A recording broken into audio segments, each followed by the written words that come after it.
James Harris had never imagined his life in space would turn into a desperate survival scenario. As a mid-level engineer aboard the interstellar vessel Argo Navis, his job usually revolved around maintaining the reactor core and ensuring that the warp drives functioned perfectly during their long treks between stars.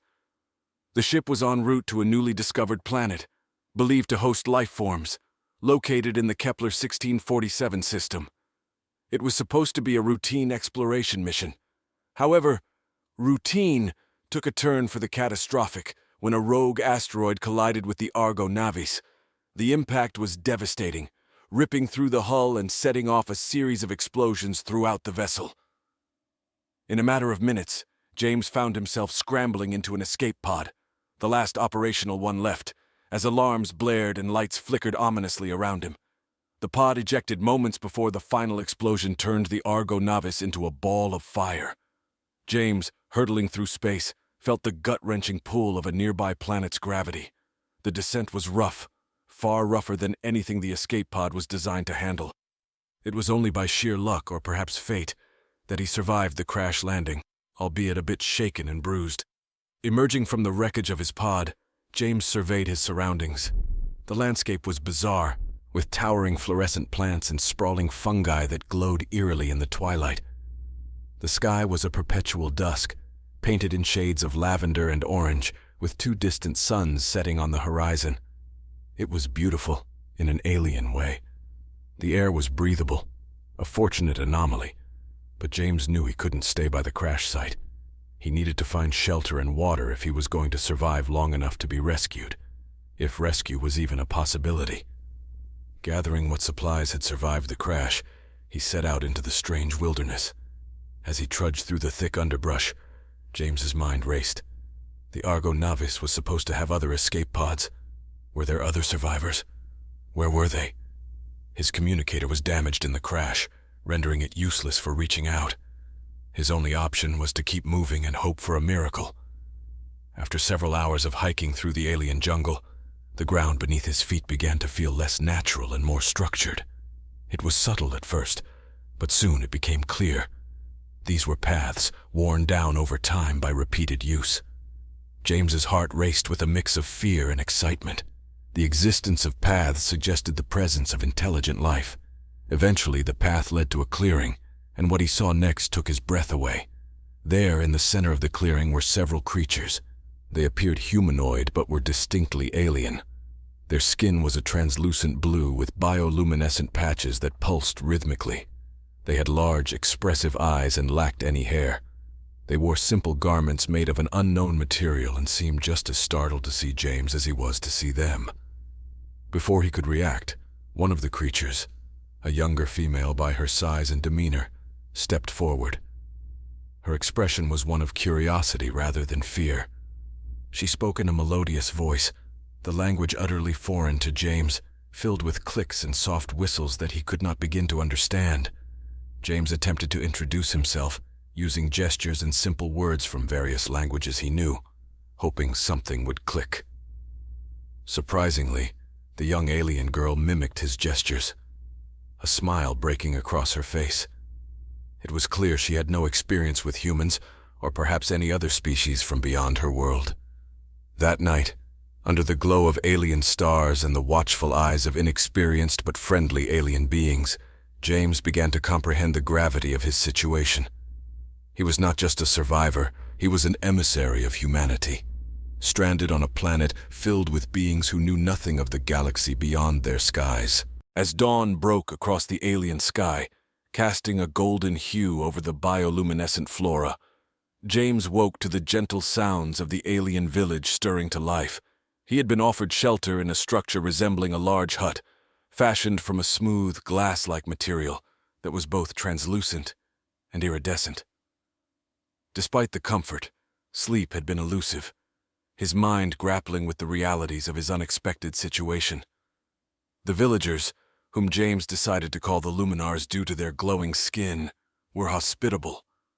They seemed fascinated by his presence, gathering around him in the morning, chattering in their sing-song language and offering him what appeared to be food, soft, spongy fruits, and a liquid that tasted oddly of almonds and earth. One of the Luminars, the young female who had first approached him, seemed particularly intent on communicating. Her name, as best as James could approximate from her attempts, sounded like Alice. She was persistent in teaching him basic words of their language. Her gestures animated and her large eyes filled with earnest. Under Alice's guidance, James began to learn more about the Luminars and their world. They called their planet Gleon, a world of twilight due to its unique position between its two suns, which resulted in long days bathed in perpetual sunset. Their society was peaceful, seemingly devoid of conflict, with a culture that revolved around harmony with the environment and a deep respect for all living things.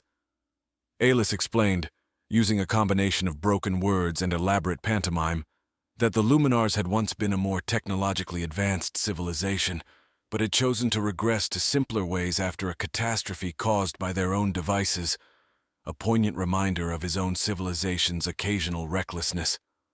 As days slipped into a rhythm, James worked alongside the villagers, learning their ways of cultivation and craft. They taught him how to harvest the glowing plants and how to extract moisture from the thick, humid air with devices that were rudimentary, yet incredibly effective. However, his engineering mind couldn't rest. Driven by a need to connect with any possible human survivors or rescuers, he began to cobble together a makeshift communicator from the remnants of his escape pod's technology and the simpler tools provided by the Luminars. Alice watched this endeavor with intense curiosity, her community supportive, yet bewildered by his determination to harness the powers of technology they had long abandoned. One afternoon, while testing the incomplete communicator, a faint signal flickered to life on the jury-rigged display. It was weak and unstable, but unmistakably artificial. A beacon of hope that there might be other survivors or even a rescue mission in the vicinity. Energized by this breakthrough, James explained the significance of the signal to Alice, who seemed to grasp the importance of this moment, not just for James, but potentially for her entire people. As they stood together, watching the flickering light on the device's screen, it was clear that the boundaries between their worlds were blurring. James saw in Alice not just an alien guide, but a friend and a bridge between two vastly different cultures. And in that flickering light, they both saw a future that was uncertain but filled with potential. For understanding, for unity, and for the broadening of horizons in ways neither had previously imagined. As James and Alice worked together on the makeshift communicator, their partnership deepened, intertwining the fates of human and luminary. Every evening, they would gather around the flickering device, adjusting antennae made from the conductive vines of Gleon and recalibrating its settings using salvaged parts from the escape pod. One evening, as the two suns dipped below the horizon, bathing the village in a deep, serene twilight, the communicator crackled to life. A voice, garbled and distant, called out amidst the static, speaking in a language that was unmistakably Earth's English. James's heart leaped. Other survivors were out there, maybe even a rescue team. He responded eagerly, broadcasting his coordinates repeatedly. The reply was intermittent, a confirmation that they had received his signal and were attempting to triangulate his position. A surge of hope swept through James, a sentiment echoed in Alice's wide, fascinated eyes as she observed the power of communication technology bridging vast distances. Their excitement was contagious, and soon more Luminars gathered, whispering among themselves in awe.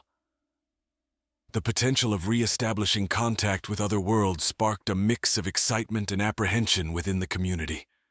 Some elders expressed concern about the implications of inviting outsiders into their carefully balanced world, worried that past mistakes might be repeated. However, the younger Luminars, influenced by Alice's enthusiasm and James's stories of human advancements, yearned for a broader connection with the universe. As days passed, the makeshift communicator became a beacon, not just for James's hopes, but for the Luminars' curiosity about the cosmos.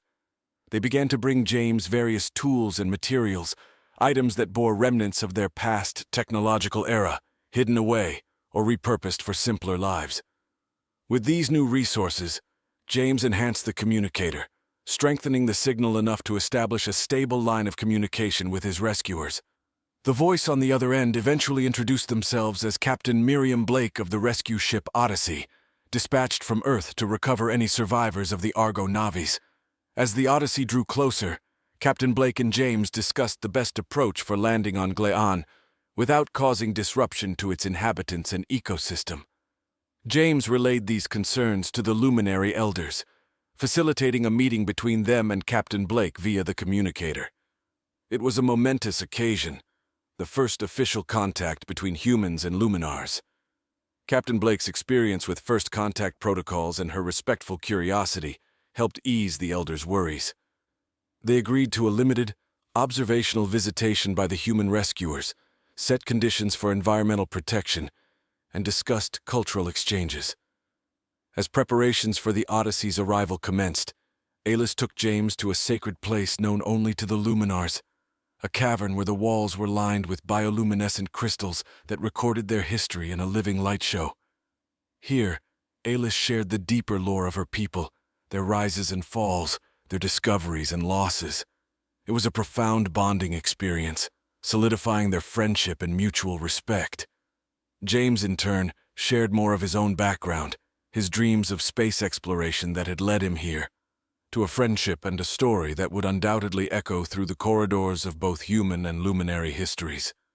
Together, they awaited the arrival of the Odyssey, ready to face whatever challenges this new chapter might bring, guided by the light of understanding and the promise of new horizons.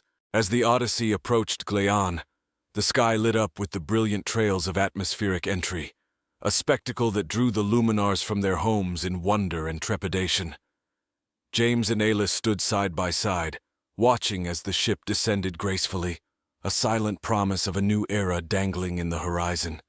The landing was gentle, the Odyssey settling on a plain just beyond the luminary village, careful to avoid disrupting the native flora. Captain Blake was the first to disembark, her figure clad in a sleek spacesuit designed to minimize environmental impact. She was followed by a small contingent of scientists and diplomats, each trained extensively in first contact protocols. The initial meeting was held on neutral ground, under the twin suns of Gleon, between the human delegates and luminary elders. James played a crucial role, acting as an intermediary, translating both languages with the help of a makeshift translation device he had developed with Alis. The discussions were cautious but hopeful, with both sides expressing a desire to learn from each other and to share knowledge. Captain Blake presented the elders with gifts, books, recordings of Earth's music, artworks, and scientific instruments, all carefully chosen to be non-invasive yet enriching.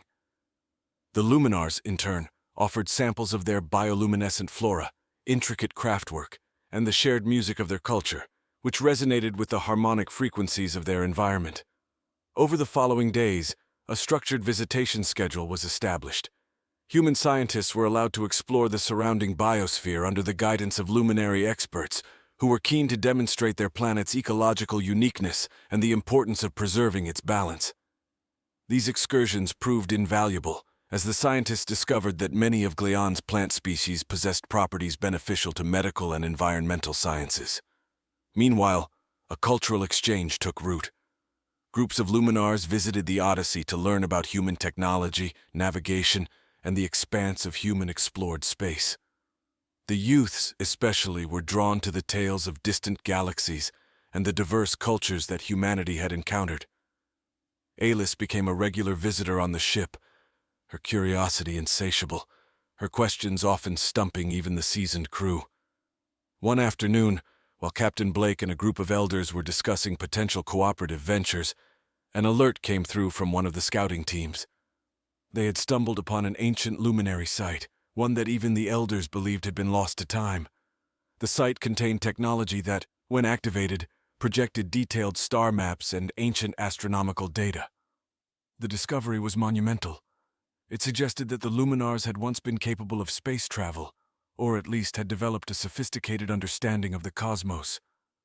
The implications were profound, reshaping the human understanding of the Luminars as a once spacefaring race that had chosen a path of planetary seclusion and simplicity. This revelation spurred a new round of dialogues focused on how this knowledge could benefit both peoples, without resurrecting the painful past of the Luminars. It was agreed that a joint team of human and luminary scholars would be established to study the site, ensuring that any advancements were handled respectfully and ethically. As the collaboration deepened, so too did the bonds of friendship and trust.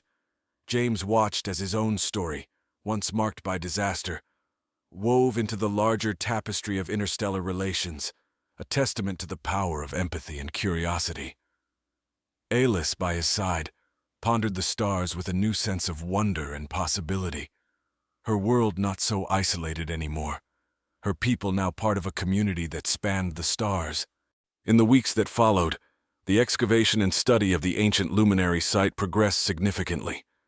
The Human and Luminary Joint Research Team, co-led by James and Alice, unearthed more than just dormant technology and forgotten star maps. They discovered artifacts that suggested a rich cultural exchange with other alien races that even the humans had not yet encountered. The implications were staggering. Gleon had once been a nexus of cosmic interaction. Meanwhile, back at the village, daily interactions between the humans and Luminars grew more familiar and enriched with shared knowledge and experiences. Children from both species played together, their laughter a common language that needed no translation. The elders shared stories of Gleon's past, not just through words, but through the emotive medium of their bioluminescent art, which captivated their human guests.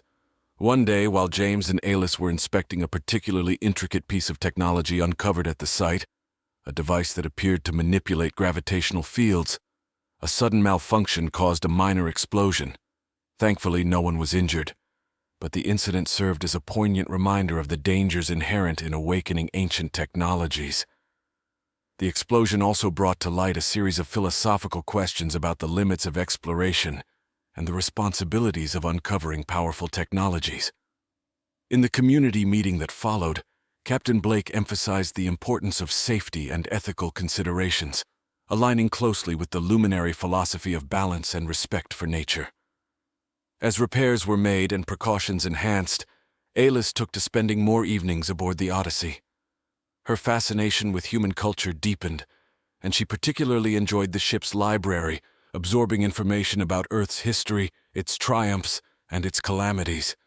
Her perspective brought fresh insights into discussions about sustainability and technology, enriching the crew's understanding of their own history and possible futures. The deepening cooperation between humans and Luminars led to the establishment of an intercultural exchange program. This initiative was designed to foster deeper understanding and collaboration on scientific, technological, and cultural fronts. Under this program, selected Luminars would visit Earth and vice versa to participate in educational and cultural exchanges. As preparations for the first exchange were underway, a surprise message arrived from Earth, transmitted directly to Captain Blake but shared with James and the Luminary elders. Other human colonies had heard of the successful contact with the Luminars and expressed a desire to establish diplomatic relations. This news was received with a mix of excitement and apprehension, as it meant broader exposure for Gleon and potentially greater disruption. The elders called for a council to discuss the implications. After several days of deliberation, it was decided that any further expansion of contact would be gradual and heavily mediated. The Luminars wanted to ensure that their planet's interests were safeguarded and that any interactions remained consistent with their cultural values and environmental priorities. Amid these developments, James found himself reflecting on his unexpected role as a bridge between worlds. His initial survival instinct had evolved into a profound commitment to foster understanding and respect between his people and the Luminars. Alice, ever the curious explorer, decided to be one of the first Luminars to visit Earth, her spirit of adventure undampened by the complexities of interstellar diplomacy. Together, they stood once more under the starlit sky of Gleon, now not just as survivors or friends, but as pioneers on a path that would hopefully lead to a brighter future for both their peoples. Their shared vision, crafted from the threads of trust and curiosity, promised a journey of endless possibilities, forever altering the course of their intertwined destinies. As the day of the first intercultural exchange program approached, the atmosphere in the Luminary village was one of cautious optimism. The entire community had come together to prepare, creating artifacts and compiling data and cultural records to send with Alis to Earth. Meanwhile, James worked closely with Captain Blake to prepare detailed briefs on Earth's environment, societal norms, and political landscape to help Alis and her companions adjust to their upcoming visit. On the eve of Alis's departure, a grand feast was held under the glow of Gleon's twin suns. Human and luminary dishes were shared at a long table, symbolizing the unity and mutual respect that had grown between the two species. Laughter and music filled the air, a harmonious blend of earth melodies and luminary harmonics. Alis, ever radiant in her excitement, spent the evening flitting between groups, sharing stories and soaking up every moment. During the feast, James took a moment to address the gathering. His words were heartfelt, expressing gratitude for the acceptance and friendship the Luminars had extended to him and his fellow humans. He spoke of the shared future, one full of potential and promise, a sentiment echoed by the luminary elders, who also voiced their hopes for a peaceful and beneficial exchange.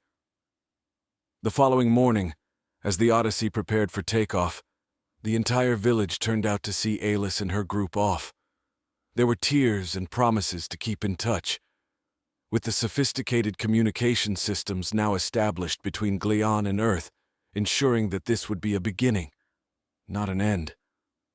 James watched as Alis boarded the ship, her bravery and curiosity as bright as the bioluminescent lights she wore woven into her hair. With the Odyssey back in space, Captain Blake initiated the journey to Earth. The trip would take several weeks, during which Alis and her companions would learn more about Earth's culture through simulations and interactive lessons prepared by the human crew. James, although remaining behind on Gleon to continue his work, stayed in constant communication, helping to ease the Luminars into the transition. The arrival on Earth was broadcast live across human colonies. People from various walks of life watched as the Luminars, led by Alis, stepped onto Earth's soil for the first time. Their arrival was met with a mixture of awe and admiration, with high-ranking officials and diplomats on hand to welcome them. The event marked a significant milestone in human history, a true testament to the possibilities of peace and cooperation between different worlds. Back on Gleon, life gradually resumed its rhythm, but with a new layer of richness. The human presence had become an integral part of the village, and in return, the teachings and philosophies of the Luminars had begun to influence human approaches to technology and ecology back on Earth. This exchange of ideas was fostering a slower, more thoughtful approach to technological advancement across human colonies. As months turned into years, the partnership between Earth and Gleon flourished. Joint ventures in technology, ecology, and cultural studies had led to innovations that benefited both peoples. The ancient luminary technologies, combined with human ingenuity, had given rise to new forms of energy generation and space travel, while Earth provided the Luminars with insights into advanced medicine and global diplomacy. James, having decided to make Gleon his permanent home, worked alongside luminary scholars to establish a cultural heritage site where both humans and Luminars could learn about each other's histories. His story, from a lone survivor to a pivotal figure in galactic diplomacy, was documented and shared, serving as an inspiring tale of survival, adaptation, and unity. As he looked up at the stars from Gleon, now so familiar yet still filled with mysteries, James felt a profound sense of peace. The path had not been easy, but it was marked by footprints of countless individuals who had dared to dream, to explore, and to trust. The legacy of their courage would light the way for generations to come, in a universe where the light of understanding had triumphed over the shadows of fear and isolation.